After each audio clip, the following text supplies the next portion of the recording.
Hey, First Things First listeners, before we start the show, I wanted to tell you about our brand new Fox Sports app and website, foxsports.com, reimagined for the modern sports fan. Go ahead, download the new app right now. You don't even have to pause this episode. Every day on the new app and website, you'll see the top stories in sports, plus a rich world of written content, videos, social media, and analytics to give you a 360-degree view of the most important stories of the day. Streaming live TV has never been so easy or elegant. Every Fox Sports game, including all pregame and postgame shows, as well as the televised version of this show, just a click away. For the extra invested fan, we also go deep with real-time wagering lines, trending prop bets, win probability, and key player projections. So download the new Fox Sports app or visit www.foxsports.com. Now let's start the show. Good morning, everyone. Welcome to First Things First. It is Monday. We are kicking the week off right. We're kicking the show off right. I didn't think this would be a great weekend of football. It turned into a fantastic weekend of much-watched football. Nick is raising his hand. Yes, the gentleman in the corner. Go ahead, buddy. Right. Oh, I'm sorry. I thought we were supposed to raise our hand if our team has 0 or 1 losses. I'm the only one? Not you? No, I thought that was a thing. I thought it was hands up.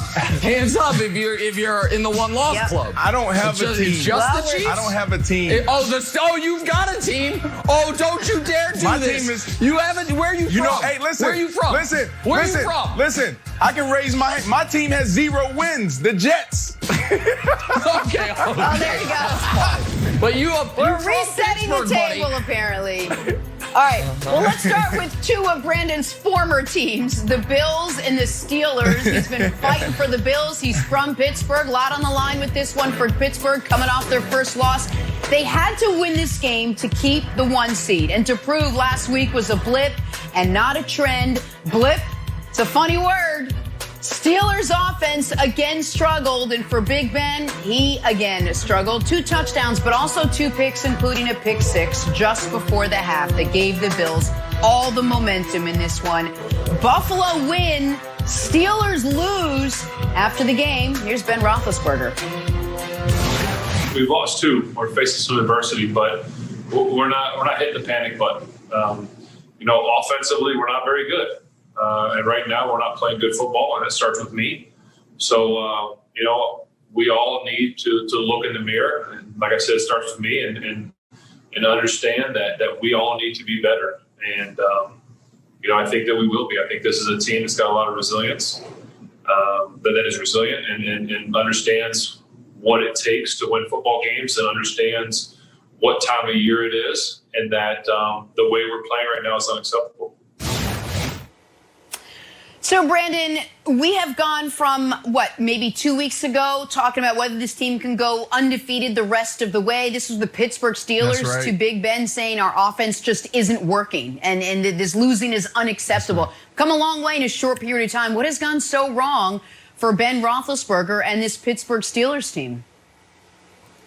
Well, number one, you look at the defensive side. That's where they're great. They're banged up over there. But that's not why they're trending in the wrong direction. You go to the offensive side, and we talked about it last week, no identity, right? Like Big Ben, is he changing plays at the line of scrimmage? Why aren't they running the ball more? They started off the season hot running the ball, and then all of a sudden they're just throwing it around the yard like he's 15 years old. Like, Big Ben, you're not that guy. But you saw it last night. What was the first game? What was the first play of the game? It was a pass play.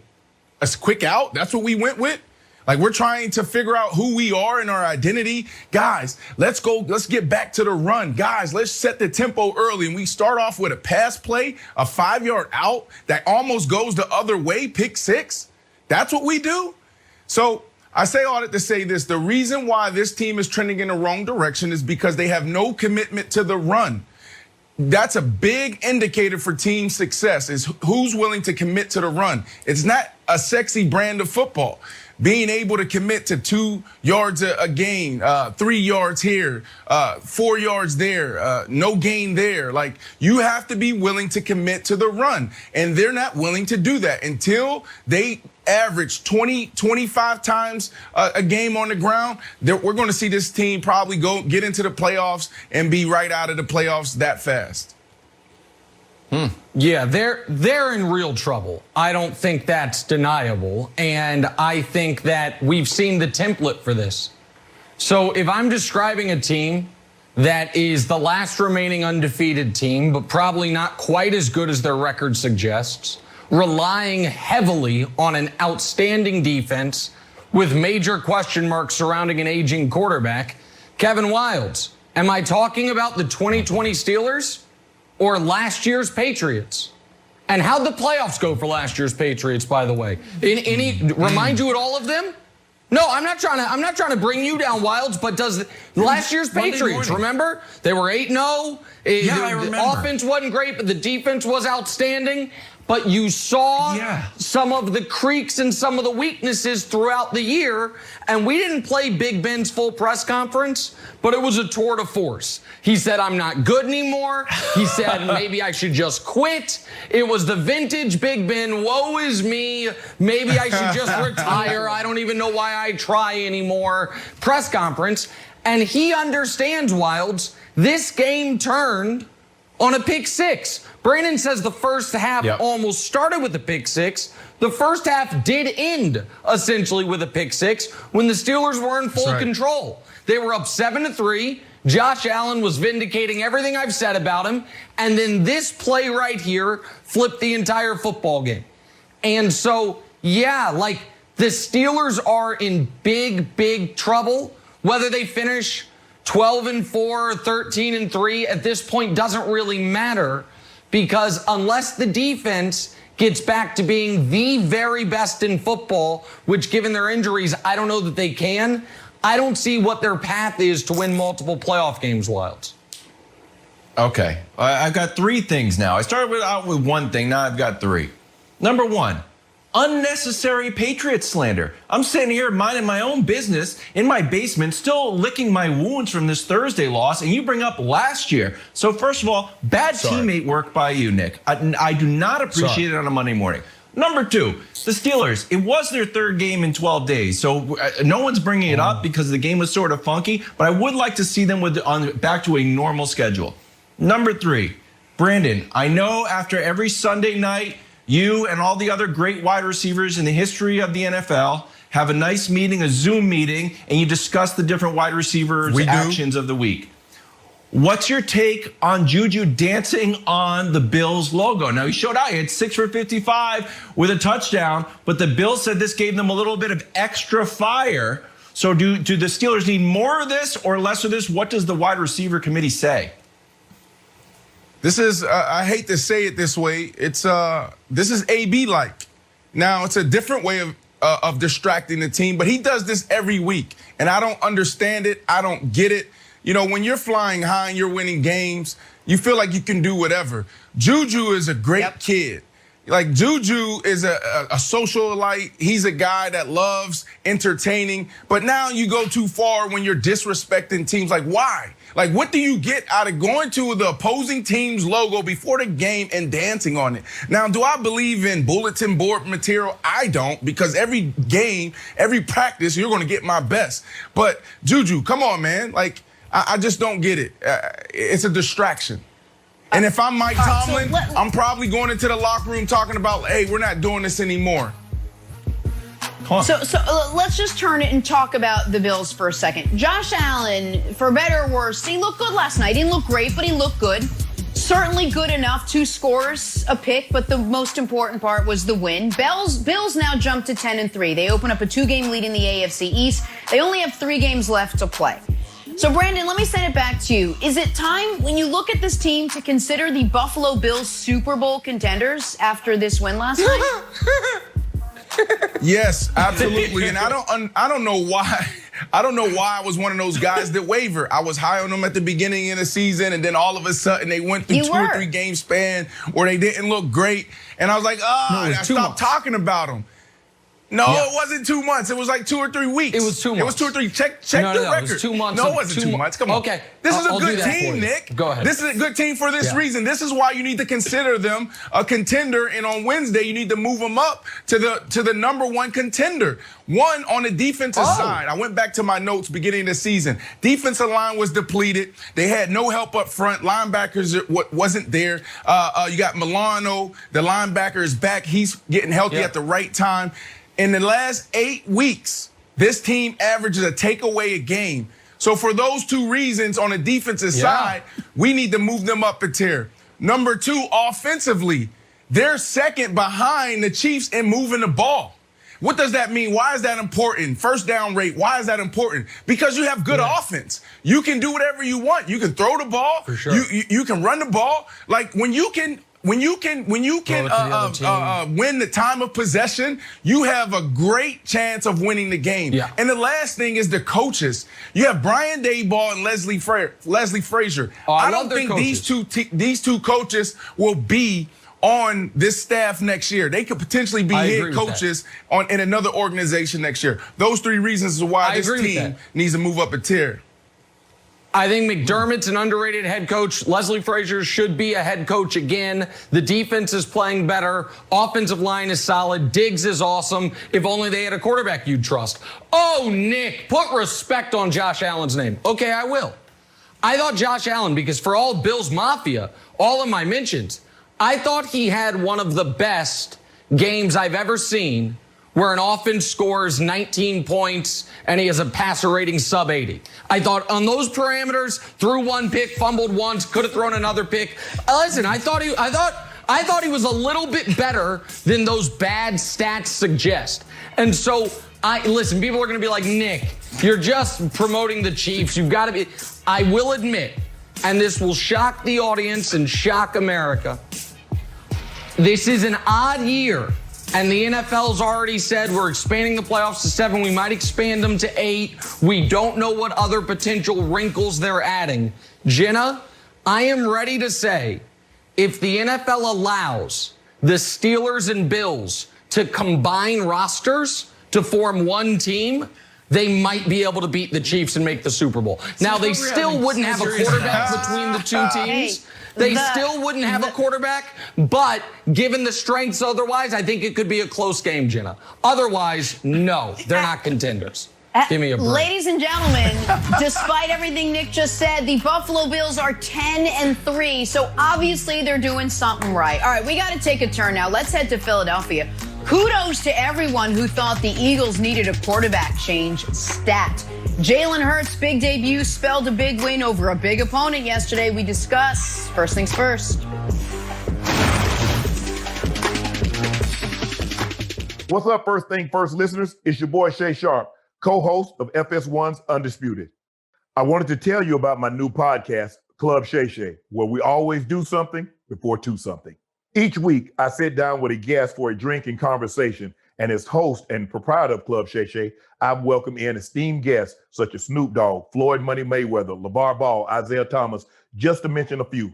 Whether I'm talking to an athlete, a musician, an actor, or a lifelong friend, Club Shay Shay is a place where people share inspiring and motivational stories about their journeys to prominence.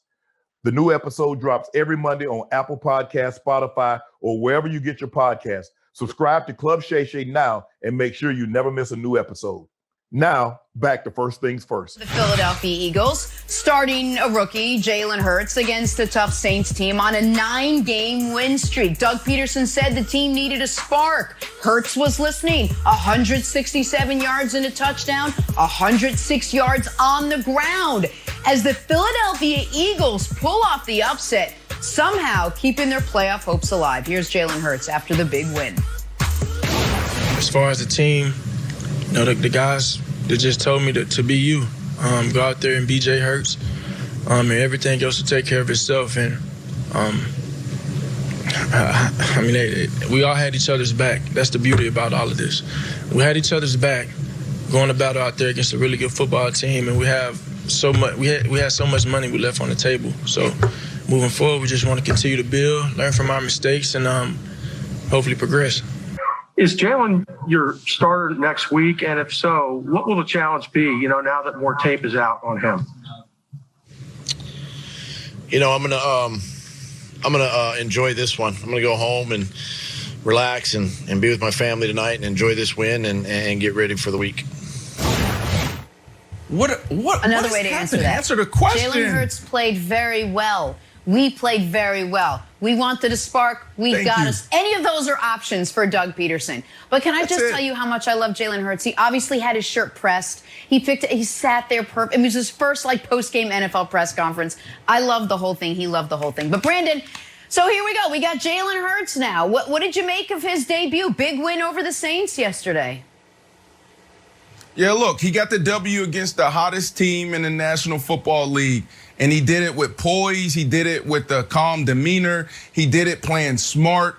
I mean, he was savvy out there. He got it done on the ground. I mean, he really stood out to me. He elevated everybody's game on that field on the Eagles side of the ball yesterday. And also Doug Peterson's game. When's the last time we saw him this creative on the offensive side? So Jalen Hurts, man, this kid is special. Everybody said coming into this game that this was going to be a tough game for him. You go back to since week 9, this has been the hottest defense, the #1 defense in almost every single category in football. So Jalen Hurts, great job getting it done against Dennis Allen, phenomenal defensive coordinator, and then also Sean Payton. I was there. I'd say it all the time. No one prepares and put their teams in better position than those two guys. Every week you're going to get a different game plan. You would have had to think that, they came in trying to rattle this guy, give him different looks, hit him over and over again to make him make mistakes, and he didn't. They got the W, and Doug Peterson, this is your quarterback moving forward this year. But I'm totally confused on why Doug Peterson is not out here singing Jalen Hurts' praises. Is he trying to make sure Carson Wentz's feelings aren't hurt? Are we still talking about people's feelings? Clearly. Because the one thing that Carson Wentz had, Nick, was the offensive line. And I was here it's the offensive line. So here's the sacks that the offensive line has given up in the last few games. 4, 3, 5, 6, 4, and 0. Guess who the 0 was? Yesterday. Against the Saints. So maybe it's not Carson. Maybe it's not the offensive line's fault. Maybe it's Carson Wentz's fault. And the fact that Doug Peterson won't come out there and give the guy some flowers for beating the #1 team. Right. I'm totally confused, Nick. I'm lost. I think I can explain it to you, and then I'm going to spin this forward, Wilds. The explanation is this. Okay, good. The Eagles understand their only move is trading Wentz this summer. And they do not want to be in a position where in order to trade him, forget getting something back, that they have to attach a pick of their own. Like when the Texans traded Brock Osweiler and a second-round pick just to get him off the books. So they are going to try to walk this tightrope of not publicly just disowning Wentz so the whole league knows, forget even giving up a potential 6th round pick. They're going to do anything they can to get him off their books because Jalen Hurts is obviously the starter for at least the rest of this season and potentially longer than that. Which also does, by the way, bring me, Brandon, to the other quarterback in this game. And I would ask the audience, who I know thinks I'm hard on Taysom Hill. In the game last night, you had a 22-year-old second-round pick making his first career start, and his only NFL tutelage has come from Doug Peterson and Carson Wentz.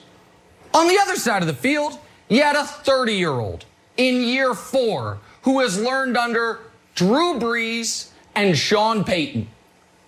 Who more looked like an NFL quarterback? I'm just curious. Because listen, New Orleans, I got a favor to ask you. The Chiefs got you next week. And I don't know how closely people are watching the Chiefs, but they seem incredibly bored. I would at least like them to have to show up somewhat next week against you. So can you do me a favor? Can you start a real quarterback in Jameis so at least there is some level of challenge? Because this Taysom thing, guys, he has 114 pass attempts, and I think it's 17 sacks or turnovers. That ain't going to cut it, man. Every 7 times he drops back, something terrible happens. Like, enough with it, Brandon. Like, we saw a guy who might actually be a dual threat quarterback in this league.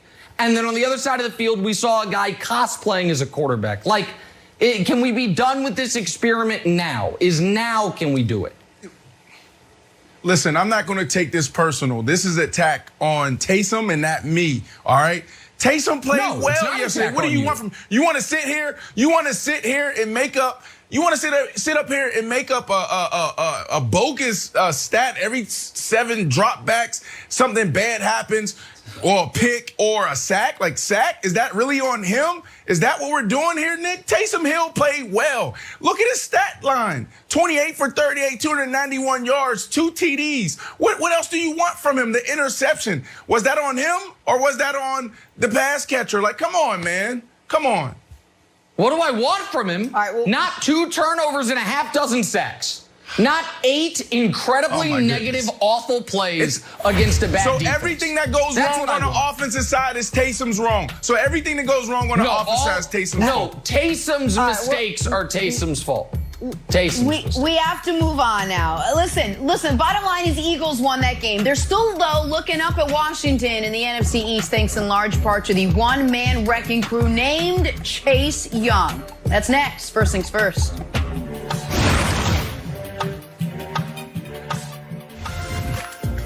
Fox Super 6 is giving away over $3 million. Time to recap our picks from yesterday. All 3 of you had the Bucs beating the Vikings. Nick, what went right for the Bucs in this one? Well, they don't employ Dan Bailey. That was a great start, and the Vikings can't get pressure on the quarterback, and so the Bucs are gonna chop you up. I think this was one of the easier games to pick of the weekend, and I think we all thought that. All right, well, make sure you get your picks in for free before kickoff on Sunday for your chance to win $100,000 of Terry Bradshaw's money. For much more, you can always head to the Fox Sports app. It is time for us to play a little drawing a blank. Patrick Mahomes and the Chiefs up first. They came back and beat the Dolphins yesterday. Not Mahomes' best performance, threw 3 picks, still had a good hair day, and still good enough to beat Miami. So, Brandon, Patrick Mahomes' performance yesterday was blank. Yeah, I'm gonna go with a shocker here. It was scary. You know, Nick, you're a guy, when a quarterback throws 2-3 picks, you want to destroy him, you want to kill him, you want to say this guy he doesn't belong in the National Football League. I actually think that Patrick Mahomes showed his greatness yesterday. Is this what we call a Patrick Mahomes bad game? And you throw 3 picks and you still go for 393 yards and you get a W against a really good Miami Dolphins defense. This is scary for Patrick Mahomes. Everybody should pay attention to what this kid is doing. He has the mindset. He has the mental toughness to overcome bad plays. This is what you call a once in a lifetime type talent. Yeah, I think it was understandable but costly. Listen, this was the worst game, I think, of Mahomes' career. And it's understandable. Listen, the Chiefs have won 21 of 22. It's pretty clear they're not even going to be remotely challenged before they get to the Super Bowl. So a little lack of focus is understandable. But here's why it was costly. Patty. You had the MVP locked up.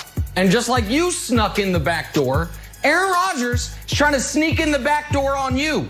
And guess what? Some of us put significant financial investment in you winning the MVP. So while you might have $500 million guaranteed, the rest of us don't. So it's a little costly for those of us that have backed you, but it is understandable, and I expect him to get back on track next week. Yeah, I went with wildly confident. Not only did he have 3 INTs, he also took a 30-yard sack. And I'm going to say this was oddly a highlight. The reason why he took a 30-yard snap, he's like, well, I'll just run away from everybody. This play is still alive. And it's like, wow, look at this. I got sacked on my own 2-yard line. Like, oh, okay, this will be interesting. There's no fear in this team. And people will tweet me like, hey, do a wellness check on Nick Wright. I'm like, we don't need to. He's 9-5 when he's down by double digits. Mahomes, not Nick. So, like, I just feel like, granted, Jenna, we're We are privileged to get a barrage of Chiefs propaganda on a daily basis, but it's taking at this point. You guys don't see the greatness? Interestingly enough, Nick Wright also 9-5 when down by double digits. On to Detroit now, where Green Bay. Oh, you got to include LeBron's record in that. Yesterday. Way better than 9-5. Sorry, Jenna. Go ahead. And moved into the NFC's top seed, and that happened after, remember, New Orleans lost to Philly. So Rodgers with 4 touchdowns in the win. Brandon, the Packers taking over the NFC's #1 seed, is blank. Yeah, I got to go with drama-free here. Last year, we made a big thing about him and Matt LaFleur, and are they going to get along? How's this thing going to work out? Is Aaron Rodgers coachable? And what did they do? You know, they just got to buy in the playoffs. This year, we tried to make drama, or we created the drama between him and Jordan Love. And what are they doing?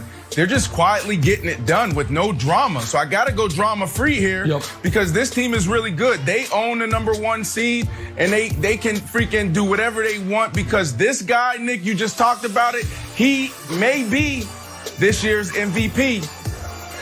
Okay. It's very close right now, and I say it's Rodgers' vindication. And here's why. Last year, goes into the year.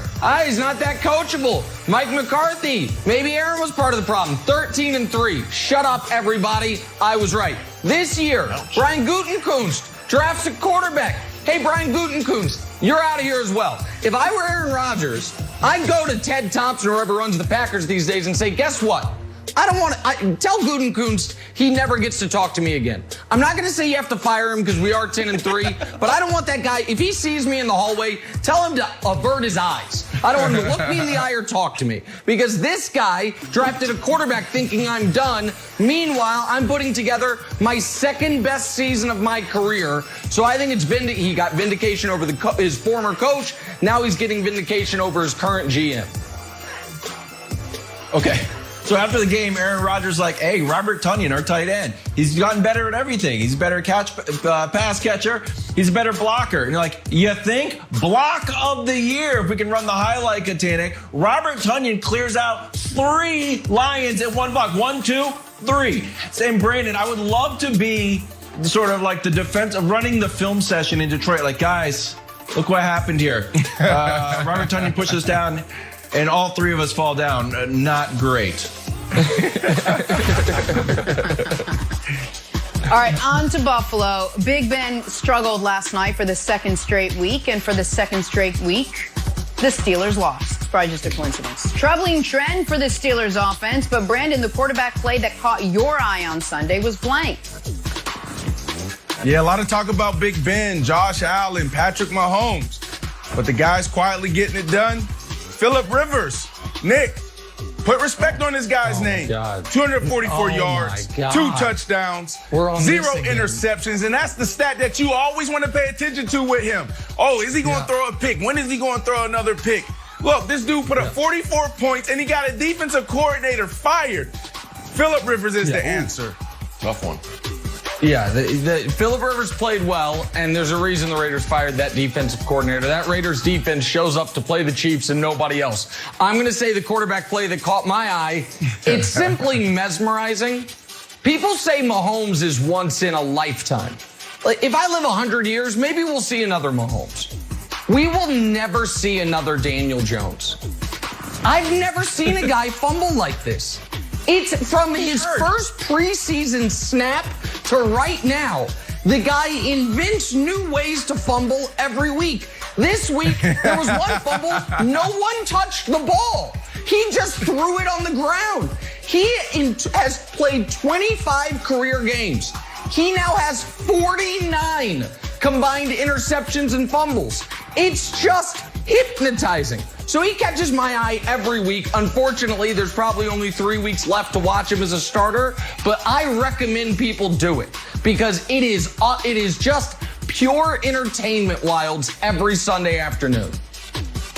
I got you a tough break this weekend for sports writers and columnists around the country. You could write the full-on Mitchell Trubisky versus Deshaun Watson column. Just put it in your drafts, change the stats, and press send when the game was over. Mitchell Trubisky's like, nope, 3 touchdowns in the first half. Meanwhile, Deshaun took 6 sacks. Mitchell Trubisky somehow wins the quarterback battle, rewrites his narratives into the same Bills Mafia that's getting in there and changing Nick's Wikipedia. Probably got to do the same for Mitchell Trubisky now, rewriting the story. It's a good take. All right, let's move on to the Niners now. Taking on Washington. 2 words for you guys. Chase Young, Washington's rookie stud, had himself a game, including an amazing scoop and score. Washington gets the win.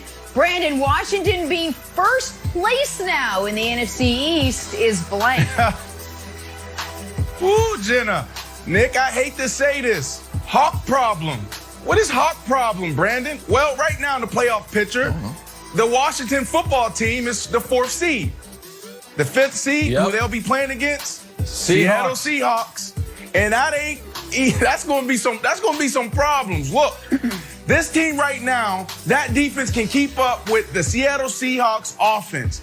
And offensively, the Washington football team, they can put up points against that Seattle Seahawks defense. Now, they are playing better, but I don't like this matchup for the Seattle Seahawks.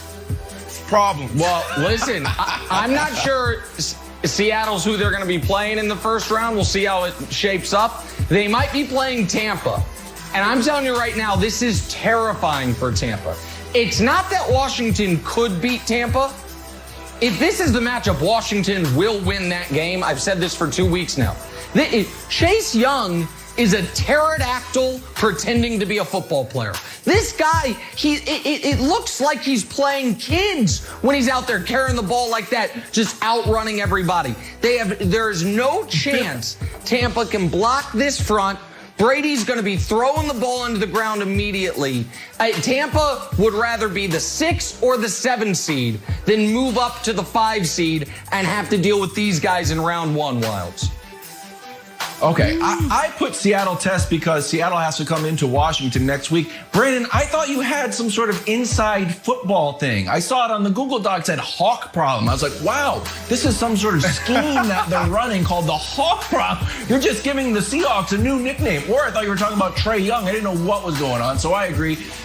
Seattle's coming into Washington next week. They had rushed through 4 touchdowns against the Jets. Unfortunately, quick update, my Jets get their first win pick.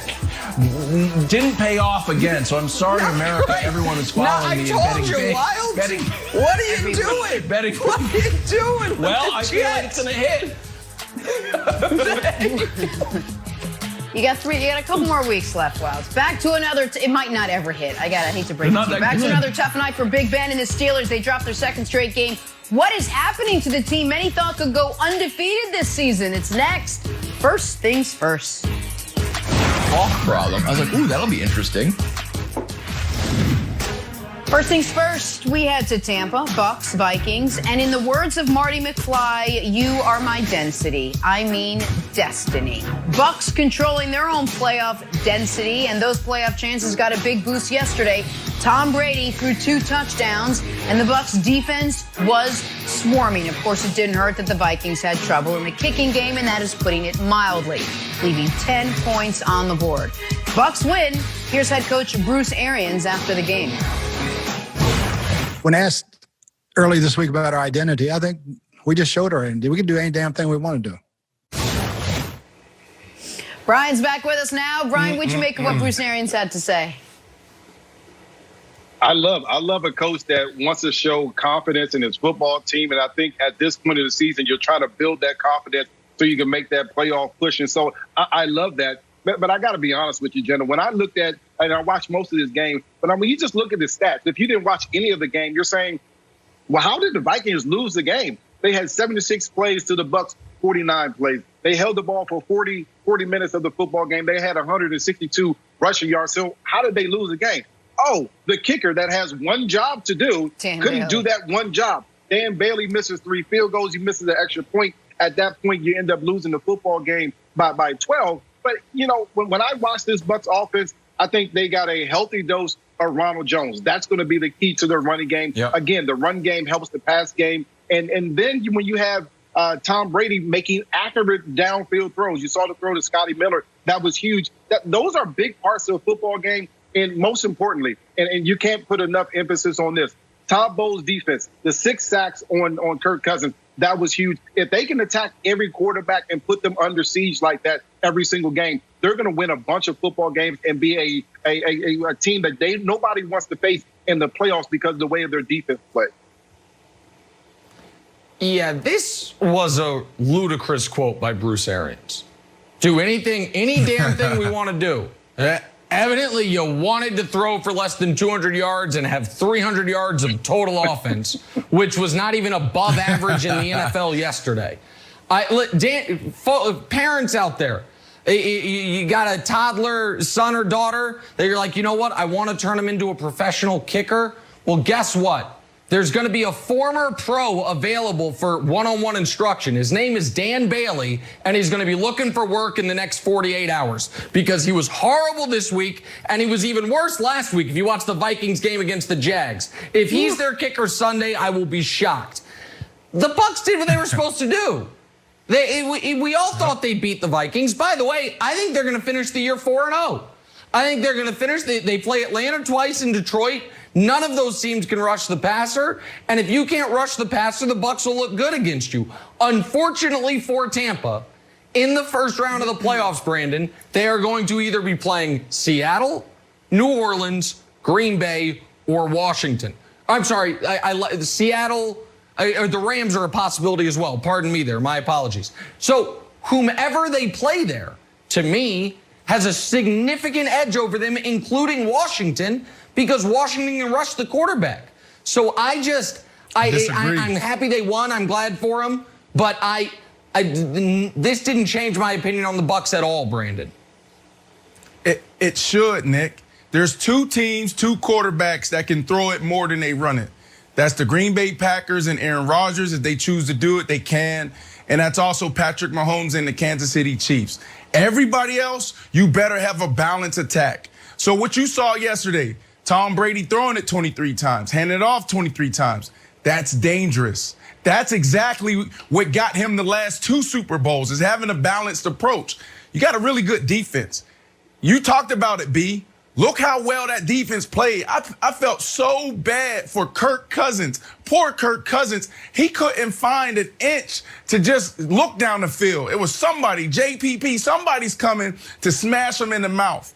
But offensively, the Tampa Bay Buccaneers, that is the recipe. What happens when you have Tom Brady, a smart, savvy quarterback who can still get it done, handing it off 23 times, throwing it 23 times? It opens up everything outside. You have these dynamic pass catchers, and what happens? Oh, look, the deep ball now, we start to click. We start to connect there. You had 2 bombs, Scotty Miller, Mike Evans. That's what happens when you run the ball. Play action. Oh, who's wide open in the end zone? Gronkowski. That is the recipe. That is the identity, Wilds.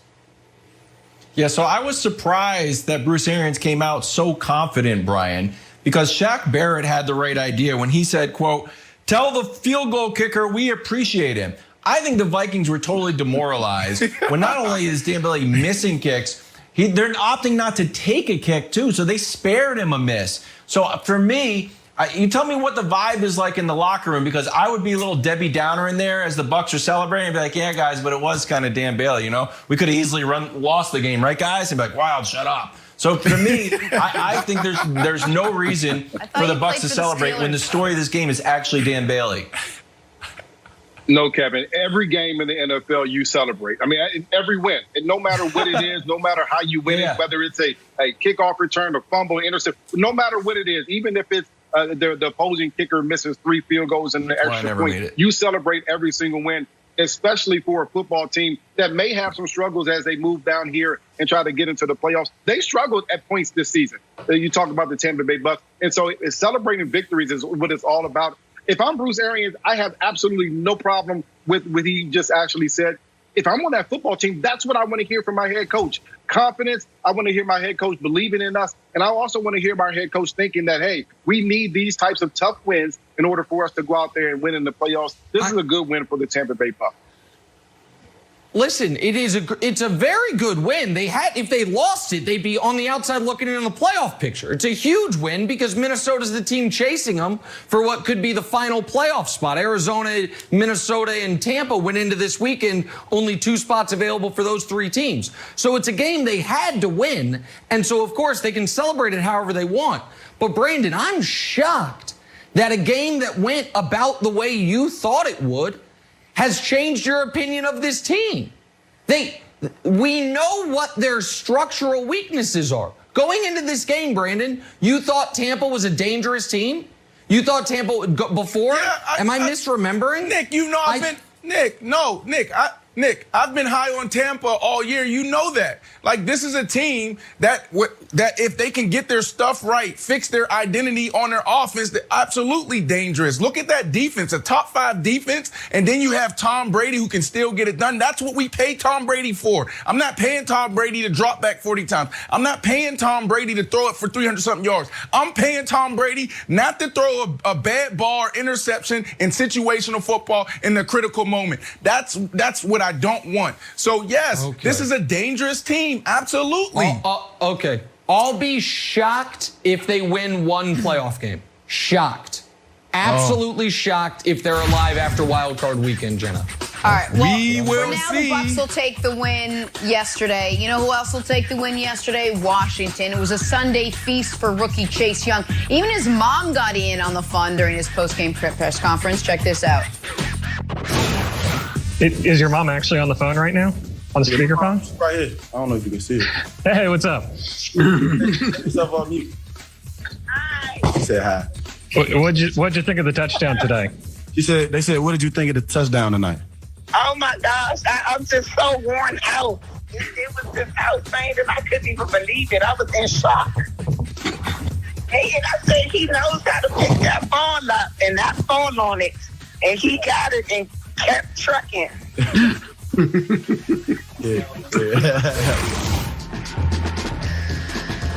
All right, guys, time now for Stores to Start Your Morning, sponsored by Ram Trucks, built to serve. Sunday Night Football, Bills hosting the Steelers. Pittsburgh coming off their first loss.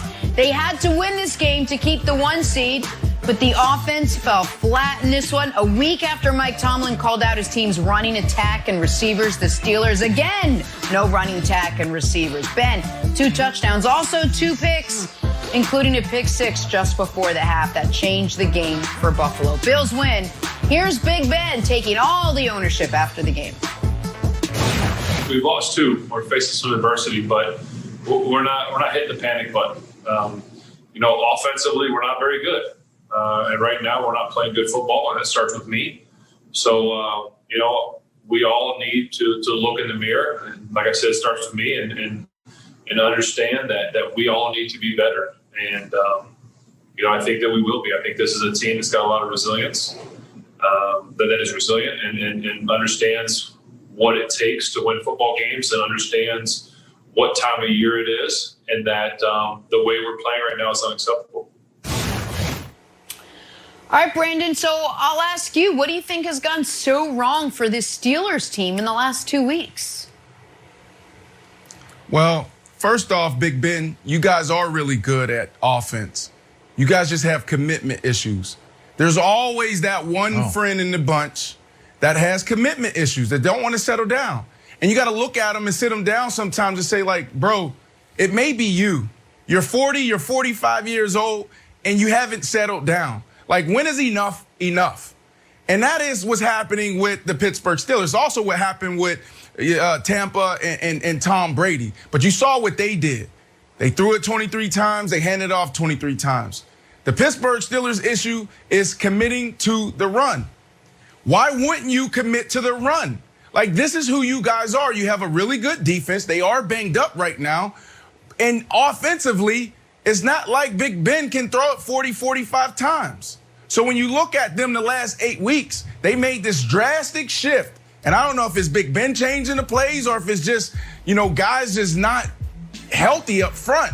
But how do you go from running the ball really well the first 5 weeks of the season to now being last in all major categories in the run game? You're last in rush attempts, last in rushing yards, and last in yards per rush. That is their issue. They can play ball. Big Ben is more than enough. They have 3 dynamic wide receivers and a tight end that can crush you at any time. So you should be able to lean on a run to open up everything. Go down to Tampa, see what they did. They handed it off 23 times. They had a balanced approach. It opened up the shot plays. That's what Big Ben is. That's what they want to get to. So lean on a run to open up the passing game, Big Ben. Yeah, that alarm, that's the Steelers' alarm because they're in massive trouble. Listen, how did they go from 11-0 to 11-2? Because they were never really an 11-0 team to begin with. They were a 5-0 team, and they looked really good through that. Since then, they have not looked like that level of football team. And I understand that there are going to be excuses made, and we're going to say, well, it's the injuries. And injuries aren't an excuse, they're an explanation. But those guys aren't coming back. Devin Bush is done for the year. Bud Dupree is done for the year. And so they're having to rely more on their nearly 40-year-old quarterback, who I don't know if he has commitment issues, but he certainly has some arm issues. And this is where the game changed. Steelers were in control and then Ben threw a pick 6. And Wilds, we've seen this story before. We saw it last year. The last remaining undefeated team with an aging quarterback, with a great defense and a questionable offense. That was the Patriots last year. It's the Steelers this year. They don't, to me, look like a serious playoff threat anymore because the defense has to play a triple-plus level, given the fact that their offense and Brandon, I understand you want them to commit more to the run, but the fact that they're averaging less than 3 yards per carry, I think is part of the reason they haven't committed more to the run, because the runs haven't been effective when they've gone to it. So I look at the Steelers as a team that's in real trouble right now, and I'm not sure what the path forward for them is. Well, I don't think anybody on the Steelers wants to say it, but the fact that this was their 3rd game in 12 days, I think they're just a little bit tired. And I think they would get killed by the national media if they said it, but I'll say it. They got a game on Monday against the Bengals. They're going to smash the Bengals. They're going to be like, surprise, we're back. We just like to be on a normal schedule. Brandon, question for you. I know every Sunday night you have a meeting of all the great wide receivers in the history of the NFL over Zoom. Sometimes it's in person when we're in non-quarantine states. And you debate and discuss all of the wide receiver moves during the week. Juju Smith-Schuster, 6 catches, 55 yards, and a touchdown. Also continues his trend of dancing on other teams' logos. The Bills later said this was extra fire for them. Is this something or nothing? This is something. I mean, I don't get it. I mean, he does this every single week. You know, I guess it's cute. You know, this is a social media kid. He loves entertaining. But, I mean, to me, this is going too far. It's disrespectful. And if I'm a opposing defensive back, then I'm going to take this personal, and I'm definitely going to give you my all in that game. So, like Juju, I don't get it. I don't understand it. To me, it's more of a distraction. You can entertain in other ways. All right, let's move on now. Talk some Jalen Hurts and the Eagles against a tough Saints defense. Doug Peterson said they needed a spark. Hurts was listening, 167 yards and a touchdown from the rookie and 106 yards on the ground. Eagles pulling off the upset. Peterson was asked after the game if his starter for next week over Carson Wentz, and for some reason, Doug Peterson declined to give Hurts the nod. So, Brandon, is Peterson making a mistake not naming Jalen Hurts his starter moving forward? No, we talked about it earlier in the show. I truly believe Doug Peterson is one step ahead of us. There's no way, I'm convinced now that this guy's tricking us. There's no way every single week he's going to stand in front of the media and continue to just say the most dumbest things that any coach can say. I just don't believe it. I truly believe that he's setting something up. He's trying to maintain an edge. So that's what I believe. Now, look, last night watching this game, Nick, there's a few things that jumped out to me when you saw Jalen Hurts. This kid was dynamic. This kid was poised in all areas of the game. He was smart. He was savvy. He made his team better. Alshon Jeffrey. Where has Alshon Jeffrey been on a big play in the last 3.5 years outside of Nick Foles throwing the ball up to him a few times? A lot of people are like, oh, Alshon Jeffrey is done. He's slow. He can't do this. He can't do that. Well, I had Alshon Jeffrey in Chicago, and this is what Alshon Jeffrey is. Throw the ball up, let him adjust to the ball in the air. So I was happy to see this take place last night. He made everybody better. He made the defense better. He even elevated Doug Peterson's play calling and his creativity. And the last thing, he did it against the hottest defense, Nick. Don't forget how great this Saints defense has been since week 9. Mm-hmm. Yeah, listen, as a 22-year-old rookie in his first start, a second-round pick against the #1 defense over the last month, he looked like a real quarterback compared to the quarterback that was starting for the Saints, the 30-year-old who's been in the system for 4 years, who didn't really seem to look like he knew what he was doing throughout the first half. But we don't have time to get fully into that. I don't buy into the idea that Doug Peterson is playing four-dimensional chess. I think Doug Peterson's terrible at press conferences, and I think, unfortunately for him, he has to do press conferences every week. But Wilds, it would be jaw-dropping if Jalen is not the starter next week. He is the starter. I think Peterson is just trying to walk a line of not fully abandoning Wentz because they're going to try to trade him this offseason. It's, to me, the only plausible explanation. Yeah, but I don't even know how that makes sense. It's not like if I'm a GM, I'm watching Doug Peterson's press conferences and be like, oh, yeah, maybe Wentz will start. If anything, it makes me feel odder about Doug Peterson's overall decision-making. Jalen obviously provided the spark that they needed. The offensive line looked terrible all year. And then all of a sudden, surprise, we didn't give up any sacks because Jalen Hurts gets out of there when the pressure comes, Jenna. So Jalen has to be the starter. I have no idea why Doug Peterson won't name him the starter right now. Yeah, and I would imagine he'll name him the starter sometime during the week. But the other element here for Doug Peterson that I'm sure he's thinking about when he's celebrating the win, like he said he was going to last night, is I'm 11-3 and have won a Super Bowl in the 14 games that I've coached the Eagles that Carson Wentz didn't start. Why do I want Carson Wentz to start another game when I'm coaching the Eagles, Jenna? I think he's asking himself that. Great show today.